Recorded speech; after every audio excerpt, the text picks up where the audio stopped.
Welcome back to State Study. Friends, these are the most important questions of history and it's especially for MU, JMI, BHU, all the Central Universities entrance exam. This is part 6. Before that we have uploaded 5 more videos. If you have not watched it till now, then watch it now. After that you will start this video. Part means that is part 6. Okay, so let's get started. So our first question is, a battle of Panipat was fought between whom? Battle of Panipat कौन सी year पे fought हुई थी? Answer is fought between whom किन किन के बीच में हुई थी? बाबर एंड इब्राहिम के बीच में हुई थी, इब्राहिम लोदी के बीच में, ठीक है। एंड ये कौन सी ईयर पे हुई थी? 1526 और 21 अप्रैल को हुई थी, ठीक है। Then battle of Khanwa was fort in which year? Khanwa battle कौन सी ईयर पे फॉर्ट हुई थी? आंसर इज 1527 को, ठीक है। 1526 यहाँ पे हो गया, सॉरी ये मिस्टेक होगी, टाइमिंग मिस्टेक हो गई। तो फिर क्या हो गई? 1527 को हुई थी बाबर एंड संग्राम सिंह के बीच में। एंड वो कहाँ पे है ये? कनवा। कनवा एक विलेज है राजस्थान की, जो कि राजस्थान की एक डिस्ट्रिक्ट है, भारतपुर डिस्ट्रिक्ट की एक विलेज है कनवा, वहाँ पे ये फोर्ट हुई थी, ठीक है। एंड संग्राम सिंह किंग ऑफ मेवाड़ के किंग थे संग्राम सिंह, एंड बाबर का इन्वेडिंग फोर्स था, एंड संग्राम सिंह का कौन राजपूत फोर्सेस था, एंड ये दोनों फोर्स के बीच में ये फोर्ट हुई थी, ठीक है। Then Battle of Holdigati was fought in which year and between whom?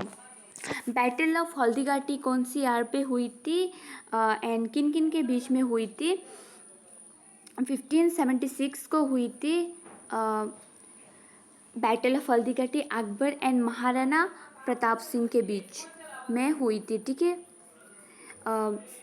Battle of Haldighati हुई थी 1576 को, इन द ईयर 1576 18 जून को, एंड अकबर एंड महाराणा प्रताप के बीच में हुई थी। एंड हल्दीघाटी एक रीजन है, मतलब रीजन है क्या कहा कि अरावली माउंटेन रेंज की, जो कि राजस्थान में है। हल्दीघाटी भी राजस्थान में है, ठीक है। सॉरी गाइस, मतलब अगर आपको कोई एक्सटर्नल वॉइस आ रही है तो इसको इग्नोर कीजिएगा, ठीक है। Then Tansen was the great musician of which court? Tansen कहा कि तानसेन ग्रेट म्यूजिशियन थे कौन सी कोर्ट की? Answer is Akbar court. Akbar court की एक मतलब हाँ ये म्यूजिशियन थे। तो ये क्यों मतलब बहुत फेमस, ये बहुत फेमस है,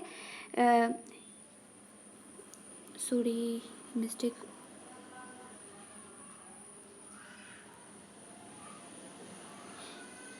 देखिए तानसेन मतलब वो मुग़ल कोर्ट में एक बहुत बड़ा बहुत फेमस था ये तानसेन, जो कि बहुत फेमस एक म्यूजिशियन था। एंड किन के कोर्ट का था? अकबर के, ठीक है। तो फिर क्या देखिए तानसेन क्यों मतलब इंडियन म्यूजिशियन एंड पोएट भी है, एंड ये फेमस है हिंदुस्तानी क्लासिकल म्यूज़िक के लिए, ठीक है। हिंदुस्तानी क्लासिकल म्यूज़िक के लिए बहुत फेमस है, जो कि नॉर्थ इंडियन ट्रेडिशन में ये क्लासिकल, हाँ हमारा कल्चर के ऊपर मतलब इंडिया में ज़्यादा प्रायोरिटी देते हैं ना, तो फिर इसलिए मतलब ये बहुत फेमस है हिंदुस्तानी क्लासिकल म्यूजिकल के लिए तानसेन, ठीक है। Then first battle of Tarain was fort in which year? First battle of Tarain कौन सी ईयर पे हुई थी? 1175 को, in the year 1175, and Mohammad Ghori and Prithviraj Chauhan के बीच में हुई थी, ठीक है। Then who was the founder of slave dynasty? Slave dynasty के फाउंडर कौन थे? Answer is Qutubuddin Aibak. Qutubuddin Aibak slave dynasty का फाउंडर थे। एंड स्लेव डिनेस्टी का और एक नाम है ममलुक डिनेस्टी, ठीक है। देखिए दिल्ली सुल्तानेट में जितना सा 5 ऐसे डिनेस्टी थे जिन्होंने रोल किया था। इनमें से सबसे पहला है ममलूक डिनेस्टी, जो कि स्लेव डिनेस्टी है, कुतुबुद्दीन ऐबक ने जो बनवाया था, ठीक है, फाउंड किया था। Then which tomb is the largest tomb in India? कौन सी टॉम्ब है जो कि इंडिया की सबसे लार्जेस्ट है? तो answer is tomb of Mohammad Adil Shah. क्योंकि टॉम्ब ऑफ मोहम्मद आदिल शाह क्यों कहा जाता है? क्योंकि मोहम्मद आदिल शाह ने ये बनवाया था। एंड ये इसको एक्चुअली इस नाम से जानी जाती है गलगंबाद। गलगंबाद is the largest tomb in India, okay. And then Darasiko translated 52 Upanishads under which title? Darasiko देखिए ये दारासिको कौन थे? दारासिको आई थिंक शाहजहां का ये एल्डेस्ट सन था। शाहजहां, हाँ शाहजहां का ही है। गाइस मैं श्योर नहीं हूँ, मेरे को लग रही सॉरी गाइस जिसके लिए मैं श्योर नहीं हूँ, पर मेरे को लग रही है ये शाहजहां का एल्डर सन था, ठीक है। तो फिर क्या है, शाहजहां ने क्या दाराशिको ने ट्रांसलेटेड किया था 52 उपनिषद को कौन सी टाइटल के अंदर? आंसर है सिरुल असरार। सिरुल असरार उन्होंने एक टाइटल दिया था जो कि 52 उपनिषद को उन्होंने ट्रांसलेट किया था। देखिए उनको उनका एक एफर्ट था, मतलब कि एक कॉमन मिस्टिकल लैंग्वेज निकालना Hindu and Islam and Hinduism के बीच में, मतलब ये दोनों रिलीजन के बीच में एक कॉमन मिस्टिकल लैंग्वेज निकालना। तो फिर ये गोल हासिल करने के लिए इन्होंने क्या किया था? 52 उपनिषद्स को, मतलब उनका ओरिजिनल एक्चुअल वर्जन है क्या, संस्कृत में लिखा हुआ है उपनिषद्स को, ठीक है। तो फिर इन्होंने क्या किया था, जो कि संस्कृत से उन्होंने ट्रांसलेट किया था कौन सी लैंग्वेज में? पर्शियन में। पर्शियन एक उस टाइम की मतलब कोर्ट लैंग्वेज थी, मुग़ल एम्पायर का था ना, तो मुग़ल एम्पायर का कोर्ट लैंग्वेज कौन सा था?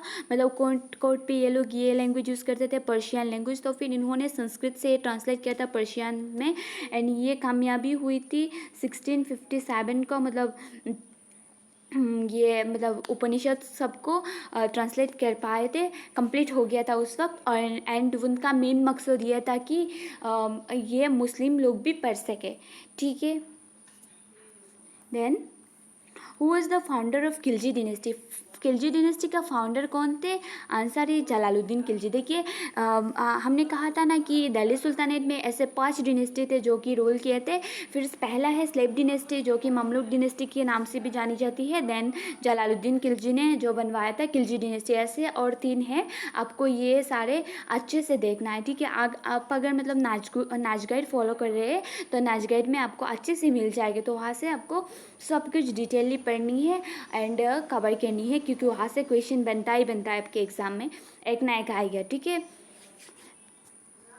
मुग़ल एम्पायर से इम्पोर्टेंट हो गया। देन यहाँ से बहुत इंपॉर्टेंट है ये सब क्वेश्चन। देखिए Fahien visited India during which period? Fahien ने इंडिया में विजिट किया था कौन सी किन के पीरियड में? देखिए आंसर इज चंद्रगुप्त। चंद्रगुप्त 2 ये ऐसे लिखा जाता है, ठीक है।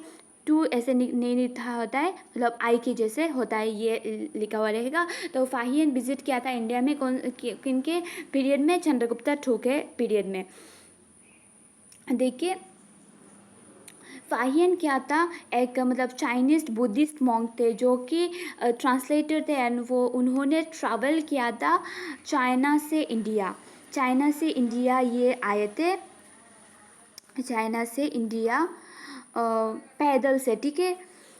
एंड उनका मेन मकसद ये था कि ये सेंट्रल मतलब एशिया कंटिनेंट में ये आए थे। कहाँ से? Central south and south east Asia में मतलब विज़िट किया था। उनका मतलब आगे वो सेक्रेट प्लेस है जितना बुद्धिस्ट साइट्स का सेक्रेट बुद्धिस्ट साइट्स में उन्होंने विज़िट किया है। एंड उन्होंने क्या हासिल किया कि मतलब उनका मेन मकसद ये था कि टू एक्सप्लोर करना बुद्धिज़्म एंड बुद्धिस्ट टेक्स्ट को एक्सप्लोर करना। तो फिर एक रिलीजन का अगर मतलब अच्छे से एक्सप्लोर करनी है तो फिर क्या है, उसके लिए अच्छे सा नॉलेज भी होना चाहिए। तो फिर इस मकसद से ये आए थे कि मतलब वहाँ से वो ये नॉलेज एक्वायर कर सके और ये जाके एक्सप्लोर कर सके, ठीक है। एंड उन्होंने इसके बाद वहाँ से जब वापस चले गए थे चाइना, वहाँ पे जाकर मतलब एक ट्रैवलर लिखा था। ट्रैवलर कौन लोग लिखते हैं? जो लोग मतलब ट्रैवल करके जहाँ कुछ मिला, जहाँ कुछ सीखने को मिला, वो सब ट्रैवलर में लिखते हैं। तो फिर उनका एक बहुत फेमस ट्रैवलर वो है a record of Buddhist kingdoms, जो कि इन्होंने लिखा था। गाइज आई होप आपको समझ आ गई है ना मैं जितना कुछ बोला। एंड मैं एक बात क्लैरिफाई करना चाहती हूँ कि मतलब आप लोगों का बहुत सारा का डाउट है कि मतलब हमें इंग्लिश में हिंदी में भी अच्छे से और बोलनी है। देखिए आपका जो आप जब मतलब एंट्रेंस एग्ज़ाम देंगे ना, तब आपका क्वेश्चन एक ही लैंग्वेज में रहेगा, और आप मतलब एक ही लैंग्वेज में रहेगा, और क्या है ये इंग्लिश में रहेगा। आप चाहे कोई भी यूनिवर्सिटी में क्यों ना दे एग्ज़ाम, चाहे JNU हो, जामिया हो, MU हो, सब में एक ही मतलब इंग्लिश में ही रहती है, ठीक है। तो इसलिए आपको ज़्यादा प्रायोरिटी देनी है इंग्लिश में।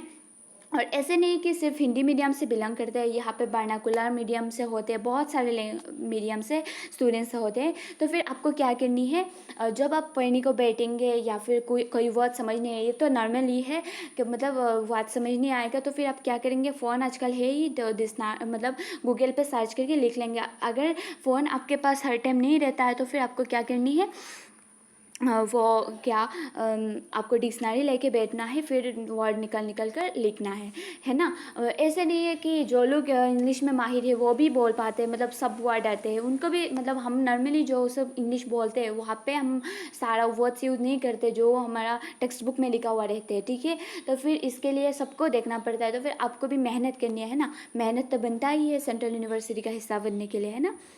तो फिर देखिए who is the founder of Gupta dynasty. Gupta dynasty का फाउंडर कौन थे?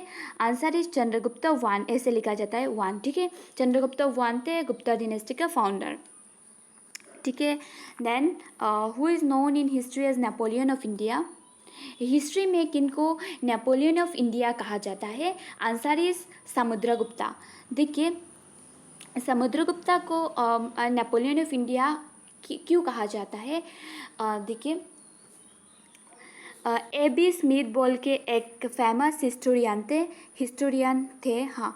इन्होंने क्या किया था, इनको ये कहा था नेपोलियन ऑफ इंडिया। हिस्ट्री में उनको मतलब हिस्ट्री में कौन जानी जाती है ना, नेपोलियन ऑफ इंडिया, समुद्रगुप्ता। तो फिर हिस्ट्री में किन्होंने लिखा था? ये AB स्मिथ ने। इन्होंने क्यों किया था, मतलब क्यों कहा था इनको? इसलिए क्योंकि इन्होंने एक मिलिट्री मतलब विक्ट्री में उनका एक बहुत बड़ा इन्फ्लुएंस था, उनका एक बहुत बड़ा रोल था फिर, ठीक है। और इन्होंने मतलब मिलिट्री एक विक्ट्री हासिल किया था। एंड उनको उनका एक कोर्टियर पोइट वो था हरिसेना बोल के। उन्होंने प्रयाग प्रशति बोल के एक बुक लिखा था, जहाँ पे उन्होंने हीरो ऑफ 100 बैटल्स का एक भी कहा था समुद्रगुप्ता। तो आई होप आपको समझ आ गई कि क्यों कहा जाता है, क्योंकि हाँ आपको बोल दिया है ना। देखिए और एक बात क्या है, हम तो मतलब नेपोलियन एक्चुअली में किन का नाम था, और इनको कहा जाता है क्योंकि वो एक बहुत बड़ा था, है ना। तो फिर असलियत में नेपोलियन कौन थे ये बोलते हैं हम। देखिए उनका एक्चुअली नाम है नेपोलियन, तो ये नेपोलियन है। एंड बोनापार्टे, उनका नाम क्या है? Napoleon Bonaparte. वो कहाँ से बिलोंग करते हैं? फ्रांस से। तो देखिए क्या है, वो एक French military and political leader थे, जो कि फ्रेंच रेवोल्यूशन के टाइम पे वो सक्सेसफुल एक कैंपेन लीड किया था। एंड इनके लिए उनको पूरा वर्ल्ड में आज फेमस है ना। तो फिर इसलिए उनको मतलब वो समुद्रगुप्ता को उनके साथ कंपेयर करके इन्होंने ये लिखा था नेपोलियन ऑफ इंडिया कहा था, क्योंकि ये नेपोलियन बोनापार्टे कहाँ का है? नेपोलियन बोनापार्टे ये फ्रांस का है ना, फ्रांस का है। तो फिर फ्रेंच रेवोल्यूशन में हमने तो कह दिया आपको, मतलब ये बहुत सक्सेसफुल एक कैंपेन लेड किया था। एंड रिवोल्यूशनरी वॉर में उन्होंने बहुत अच्छा मतलब रोल प्ले किया था, जिसलिए वो आज फेमस है। सो गाइज आप आई होप आपको समझ आ गई सब कुछ, है ना। अगर कोई भी डाउट हो, मतलब कुछ भी पूछना हो, तो आप कमेंट सेक्शन में पूछ सकते हैं। And thanks for watching. If you have any doubt, any clarity, then free feel to ask in the comment section below. Okay, so मिलते हैं अगली वीडियो में। Thanks for watching, bye bye.